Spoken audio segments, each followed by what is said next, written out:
कितने लोग ऐसे हैं समाज में बिल्कुल एकाकी बैठेंगे, बिल्कुल किसी से बात नहीं करेंगे, बड़ा जीवन कभी कभी एकाकी होता नहीं, ऐसा नहीं है, नीरस नहीं सरस होना चाहिए जीवन। सरस जीवन का आनंद ही कुछ दूसरा है। शरीर कपड़ा है, शरीर कपड़ा है, ज्ञान साबुन है और भक्ति जल है। बहुत गहराई से तीनों चीजों को समझिए। शरीर वस्त्र है, ज्ञान साबुन है और भक्ति जल है। और जब तक जल नहीं होगा तो शरीर का वस्त्र साफ नहीं होगा। इसलिए इसको सुंदर करने के लिए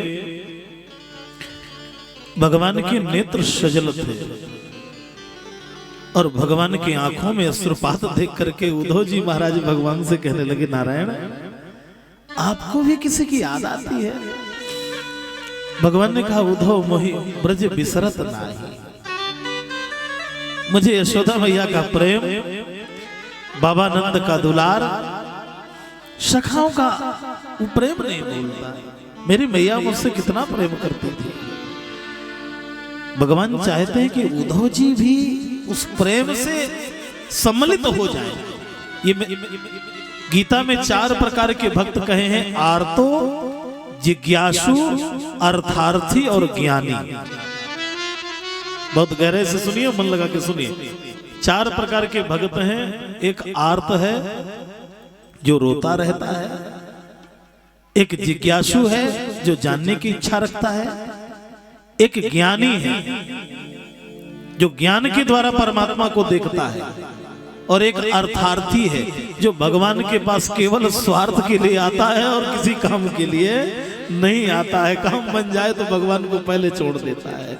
बस हम लोग भी उसी क्वालिटी के हैं कि अगर काम बन जाए तो भगवान के पास फिर जाना बंद कर देते हो। ना बने तो शंकर जी में जल चढ़ाने जाते हैं तो जल कम चढ़ाते हैं, हमारी अपनी समस्याएं ज्यादा चढ़ाते हैं।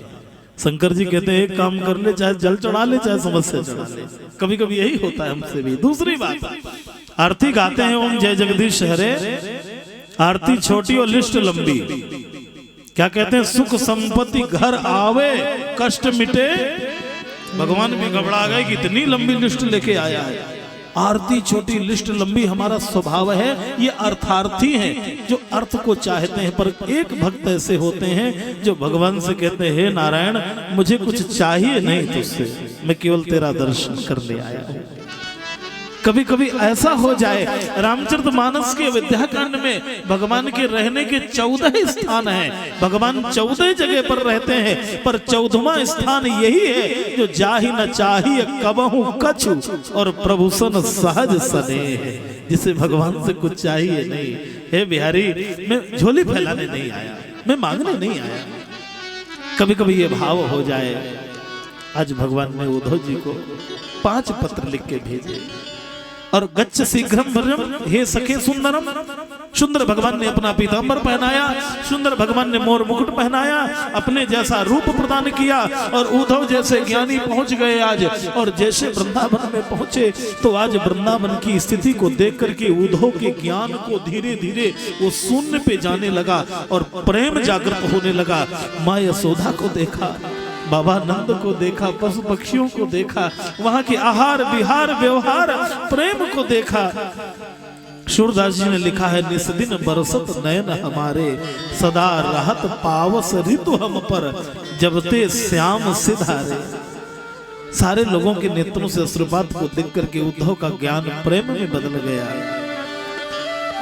और 4 पत्र दिए।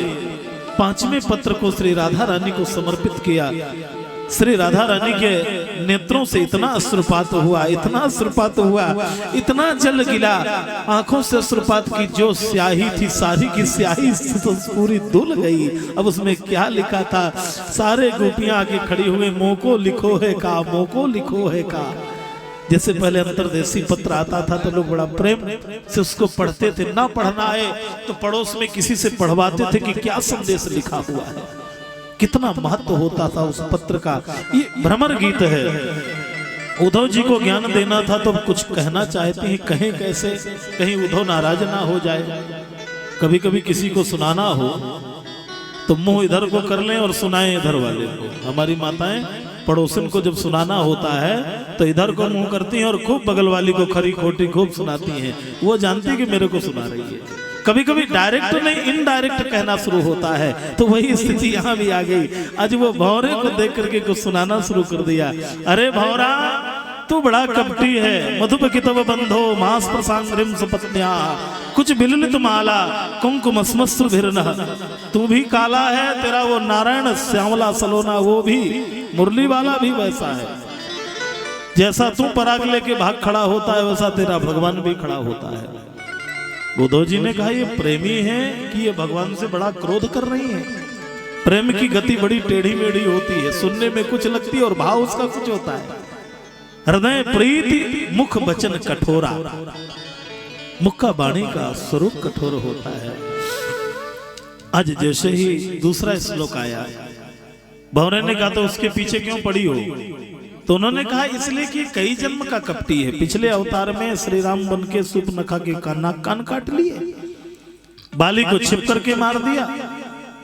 यदनुचरित लीला कर्ण पीयूष विप्रुट सकृत धन विधूता धुंध धर्मान विनष्टान। पर इसकी लीला में बड़ा जादू है। एक बार जो कथा सुन लेता है वो सब छोड़ करके इसके पीछे लग जाता है। भौरे की ऐसी स्थिति को देख करके, भौरे के प्रेम को देख करके, ये बड़ा अद्भुत चरित्र है उद्धव जी का और गोपी जी का। इतना आनंदमय चरित्र है कि उद्धव जी के ज्ञान की स्थिति प्रेम में बदल गई और उद्धव जी श्री राधा रानी के पावन चरणार बिंदों को पकड़ करके कहने लगे, आशा महो चरण रेणु जुषा महम श्याम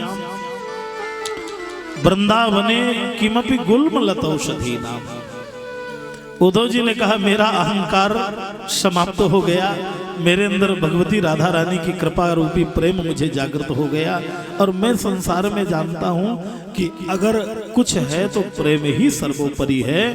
इसलिए उस प्रेम को जागृत करने के लिए ब्रज की भूमि का बड़ा भारी महत्व है।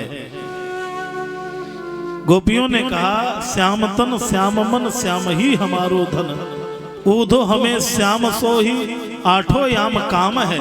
श्याम गति श्याम मति श्याम ही है प्राणपति, अंग अंग क्या निहारे सारा अंग श्याम है। यहाँ तो सब कुछ भगवान गोविंद का है। उधो मन न भय 10-20 एक हतो सो गयो श्याम संग को आराधे ईस। एक मन तो भगवान लेके चला गया, अब दूसरा मन कहाँ से लाए? उद्धव ने चरण पकड़ लिए। जिस मन को वशीभूत करना बड़े बड़े योगी भी नहीं कर पाते और मन जाने कहाँ चला जाता है, और इनका मन भगवान गोविंद चुरा के ले गया। धन्य है ऐसी गोपांगनाएं, श्री राधा रानी के चरणों को वंदन किया। आज भी वृंदावन में एक स्थान है, बहुत सुंदर स्थान है, ज्ञान गूदड़ी। कहने लगे उद्धव ज्ञान की चादर ओढ़ करके आए तो गोपियों ने इतना प्रेम सुनाया, इतना प्रेम सुनाया कि ज्ञान के चादर की गूदड़ी बना दिया उन्होंने। महाराज उद्धव जैसा प्रेमी सारे शरीर में ब्रज की रेणु लपेट करके भगवान के निकट पहुंचे। भगवान से कहने लगे नारायण, मैंने बहुत निष्ठुर देखा पर आप जैसा नहीं देखा। उस समय भगवान रो रहे थे तो उद्धव जी हंस रहे हैं, इस समय उद्धव जी रो रहे हैं तो भगवान हंस रहे हैं। अरे भगवान ने कहा बस यही मैं चाहता था कि मेरा उद्धव ज्ञानी से प्रेमी हो जाए और शरीर में भक्ति जागृत हो जाए, और जीवन में भक्ति सिर को झुकाना सिखा देती है। ज्ञान कभी कभी अहंकार में अकड़ पैदा कर देता है, इसलिए शरीर में ज्ञान के साथ भक्ति की बड़ी आवश्यकता है। क्योंकि भक्ति से जीव कभी अहंकारी नहीं हो पाता है, इसलिए ये भक्ति ज्ञान का बड़ा दिव्य समन्वय का स्वरूप है। अक्रूर जी महाराज का हस्तिनापुर गमन हुआ, तत्पश्चात यहाँ से उत्तरार्ध का प्रारंभिकीकरण हुआ। महाराज अस्थि प्राप्ति जो कंस की पत्नियां हैं, उन्होंने जरासंध से कहा कि हमारे पति को भगवान श्री कृष्ण ने समाप्त कर दिया। तो जरासंध ने 23 अक्षौणी सेना को लेकर के सारी मथुरापुरी को घेर लिया। हमारे जीवन का यही रहस्य है। उत्तरार्ध 50 के बाद शुरू होता है, तो तो जरासंध की कथा भी 50 के बाद शुरू होती है। जरा माने बुढ़ापा, इसलिए जरासंध की कथा आने से पहले सावधान हो जाइए। आंखों में चश्मा, कान में मशीन, मुख में दांत, सिर सफेद बाल, शरीर में चलने की हिम्मत नहीं, मानो जरासंध का आक्रमण शुरू हो गया। ये देह की मथुरा में जरासंध ने अपना धीरे धीरे कितनी बार आक्रमण किया? 18 बार आक्रमण किया। 18 बार आक्रमण का जो भी बड़ा ही सुंदर स्वरूप है। भगवान ने 17 बार उसकी सेना को मारा और सेनापति को छोड़ा। क्योंकि राजा में ये चीज होनी चाहिए, नीति प्रीति पर मारथ स्वार्थ,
नीति प्रीति प्रीति परमार्थ और स्वार्थ, ये 4 चीजें राजा में होनी चाहिए।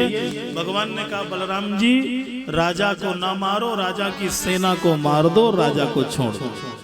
ये फिर सेना समेट के लाए, ये नीति।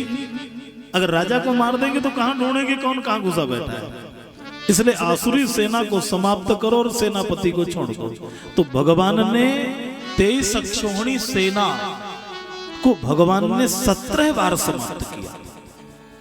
अब 18वें बार आने से पहले कालियवन आ गया तो भगवान ने कहा ये तो नई लीला करनी पड़ेगी। तो भगवान भागे और भाग करके आगे मथुरा से आगे धौलपुर में मुचकुंद की गुफा है। ये सूर्यवंशी राजा था, इसे वरदान था तुझे कोई जगाएगा नहीं, जो जगाएगा वो भस्म हो जाएगा। अब भगवान गए तो अपना पीतांबर उड़ा दिया और आगे चले गए। तब तक कालियवन आया, अच्छा तो मुझे वहां से भगा के लाए और आराम कर रहे हो। जो प्रहार किया तो देखते ही जल करके भस्म हो गया, स्वाहा हो गया। तब तक वहां देखा जो आकर के भगवान वहां से आए और भगवान ने आकर के जो है जैसे पूछा कौन है, तो कहने लगे, मुचकुंद ने कहा आप कौन हैं? बोले मेरे तो कई अवतार हुए, मैं क्या बताऊं मैं कौन हूं। कभी मैं नरसिंह बना, कभी वामन बना, कभी परशुराम बना, श्री राम बना, इस बार मुझे श्री कृष्ण कहते हैं। अच्छा तो ठीक है महाराज। देखा मर्त्यान क्षुल्लकान दृष्टवा, सारे मनुष्यों को देखा, छोटे छोटे मनुष्य, छोटी छोटी वृक्ष लताएं पताएं वृक्ष। अरे बोले ये धरती रहने लायक नहीं है। पहले का आदमी कितना लंबा चौड़ा होता था, इतने इतने देखा मैंने अभी आंखों से, सचमुच में तो नहीं देखा पर मोबाइल में देखा, इतनी छोटी सी गाय। किसी ने दिखाया, बोले महाराज ये 1 लीटर दूध देती है, इतनी सी गाय। बोले वो घर में घूमती रहती है, चाहे जहां बैठा लीजिए चाहे। मैंने कहा देखिए प्रकृति का नियम, परमात्मा कहते हैं कि कलयुग के अंत में आदमी इतना छोटा हो जाएगा कि चकौड़े के पेड़ के नीचे बैठ करके छाया ले लेगा, इतना छोटा व्यक्ति हो जाएगा। धीरे धीरे ऐसा होने लगेगा। समय का बदलाव हुआ, कितने लंबे चौड़े लोग होते थे, कितना अंतर हो गया। वो जाके उन्होंने बद्रिकाश्रम में जाकर के भजन किया। बोले अब मैं यहाँ नहीं रहूंगा। भक्तमाल में कथा आती है कि यही कलयुग में नरसी बन के आए। ये भक्तमाल की कथा है, नरसी बन के आए और धन्य है नरसी जो सांवलिया सेठ का भजन करने में मस्त है। बेटी के यहाँ से बात भरने के लिए लंबी लिस्ट आई, इतना सोना, इतना चांदी, इतना मीठा, इतना फल लेके सारी लिस्ट सांवरिया सेठ के यहाँ समर्पित कर दी। आप जानो आपका काम जाने। भगवान नारायण स्वयं नरसी का रूप बना करके दूना धन लेकर के पहुंच गए। बेटी भात भरने पर अपने पिता से लिपट करके जब रोना शुरू करती है, रुदन करने लगी, तो भगवान का पीताम्बर दिख गया। अरे ये मेरे पिताजी नहीं, ये तो मोर मुकुट बंसी वाले श्री भगवान बांके बिहारी मेरे सामने आ गए। कभी कभी भगवान की लीलाएं बड़ी अद्भुत हैं, बड़ी विचित्र हैं। तत्पश्चात भगवान 18वीं बार जरासंध ने जैसे ही नगर में घेराव डाला, भगवान बलराम जी के साथ वहां से भागे और प्रवणसन पर्वत में चढ़ गए। चारों तरफ से उसने आग लगा दिया। भगवान 11,000 योजन की ऊंचाई से कूद करके समुद्र के किनारे एक सुवर्णमयी दिव्यपुरी का निर्माण करा दिया विश्वकर्मा जी के द्वारा। बोलिए द्वारिकाधीश भगवान की जय। बहुत जल्दी द्वारिका पहुंचाना पड़ा मथुरा से, इतनी जल्दी तो नहीं है, क्योंकि घड़ी का टाइम इतनी जल्दी से भाग रहा है कि अब उन्हें मथुरा में ही रखेंगे तो द्वारिकापुरी कैसे पहुंचेंगे, इसलिए जल्दी से द्वारिकापुरी पहुंचा दिया। रात्रि के रात्रि में सुंदर जो है भगवान योग माया के प्रभाव से सबको लेकर के आए। अब सोए कहीं और जागे कहीं, द्वार कहाँ तो नाम पड़ गया द्वारिका। सुंदर दिव्य द्वारिकापुरी सुवर्णमयी जो है, दिव्य सोने की या तो लंका है या तो सुवर्णमयी द्वारिका है। बड़े सुंदर जो है दिव्य बलराम जी का विवाह है रेवत नाम के राजा के पुत्री रेवती के साथ में हुआ। और यहाँ राजा शीत भीष्म को नामा विदर्भाधिपतिर्महान तस्य पंचाभमन पुत्र्या कन्यका च वरानना रुक्मग्रजो रुक्मरथो रुक्मबाहुरनन्तरः रुक्मकेशः रुक्ममाली रुक्मण्येषां स्वसा सती सोपसृत्य मुकुन्दस्य रूप भूयरे गुणाश्रयः गुणश्रियः ग्रहागतैर्गीयमानास्तं मेने सदृशं पतिं। सुंदर महाराज भीष्मक विदर्भ माने महाराष्ट्र में कुंडनपुर में प्रकट हुए, जिनके यहाँ 5 पुत्र हैं। सबसे छोटी पुत्री रुक्मिणी महारानी है। नारद जी के द्वारा गुणानुवाद सुनने के प्रभाव से मन में भावना हो गई कि मेरा विवाह भगवान गोविंद के साथ में हो। उन्होंने 7 श्लोक लिख करके ब्राह्मण देवता के साथ में भेजा भगवान के पास कि ये संदेशा मेरा भेज करके आइए। मैंने तीसरा, अरे मैंने माला बनाई रे कृष्ण नाम की, ओ मैंने माला बनाई रे कृष्ण नाम की, मैंने माला बनाई रे कृष्ण नाम की, माला बनाई रे कृष्ण नाम की, ओ मैंने माला बनाई रे कृष्ण नाम की, मैंने मेहंदी लगाई रे कृष्ण नाम की, मैंने मेहंदी सभी गाइए, भाव से गाइए, हरि हरि। मैंने माला बनाई रे कृष्ण नाम की।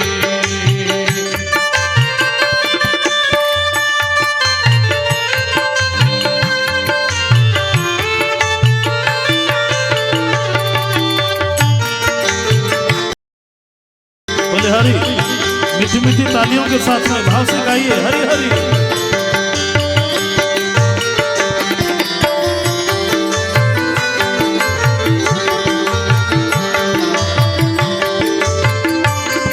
बोलिए दूल्हे सरकार की, रुक्मिणी मैया की जय हो। आपका ध्यान मेरी ओर रहे। बारात आ ही रही है, परेशान ना होइए। बारात का दर्शन करने को मिलेगा। दूल्हे का दूल्हे सरकार का दर्शन है।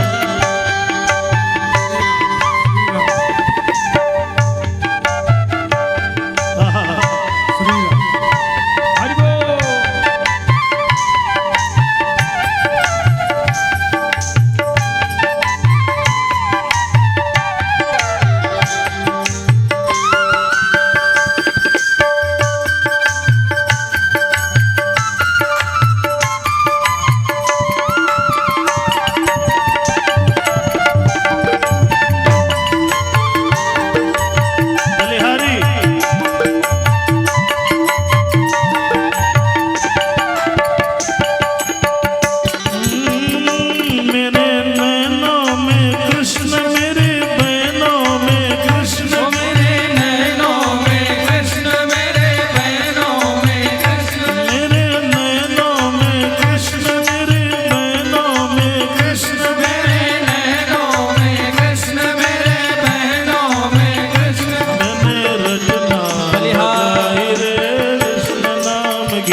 न करा दे। श्री यदुबर कोमल कमल नयन को पहनावो जयमाला, पहनावो जयमाला। श्री यदुबर कोमल कमल नयन को पहनाओ जयमाला, पहनाओ जयमाला। श्री यदुवर कोमल कमल नयन को पहनावो जयमाला, पहनावो जयमाला। यह पूर्ण मुहूर्त सरणी महोत्सव फिर नहीं आने वाला, पहनाओ जयमाला, पहनाओ जयमाला। ओ चार चरण चलते चलते दो, चार चरण चलते चलते श्री यदुवर तक ऐसे पहुँचे, श्री यदुवर तक ऐसे पहुँचे। तो छुई मुई के पल्लव हो सिमटे सिमटे सकुचे सकुचे, सिमटे सिमटे सकुचे सकुचे। श्री श्याम जगत रुक मणि प्यारी का अद्भुत रूप निराला, पहनाओ जयमाला। श्री यदुवर कोमल कमल नयन को पहनाओ जयमाला, माला, पहनाओ जयमाला, ओ पहनाओ जयमाला, पहनाओ बोलिए दूल्हे सरकार की जय। अरे जरा जोर से बोलिए। भगवान का दिव्य स्वरूप दर्शन झांकी के रूप में है। रुक्मिणी वल्लभ सरकार झांकी का भी बड़ा आनंद है। भगवान द्वारिकाधीश और माँ रुक्मिणी मैया लक्ष्मी नारायण के रूप में पधारे हैं। बड़ा ही सुंदर स्वरूप है। आइए हम सब लोग उनका दर्शन करेंगे। बोलिए द्वारिकाधीश भगवान की जय, दूल्हे सरकार की जय, रुक्मिणी वल्लभ भगवान की जय। सुंदर माता जी ने पूजन किया और माँ भगवती रुक्मिणी मैया ने जयमाल डाल करके भगवान का वर्ण किया। भगवान ने माँ का वर्ण किया। शिषपाल ने सारी सेना लगा दी थी कि कहीं से भगवान श्री कृष्ण ना आ जाएं। भगवान की रूप माधुरी का दर्शन हुआ कि सभी मोहित हो गए और भगवान माँ रुक्मिणी को लेकर के रथ में बिठा करके आगे चले।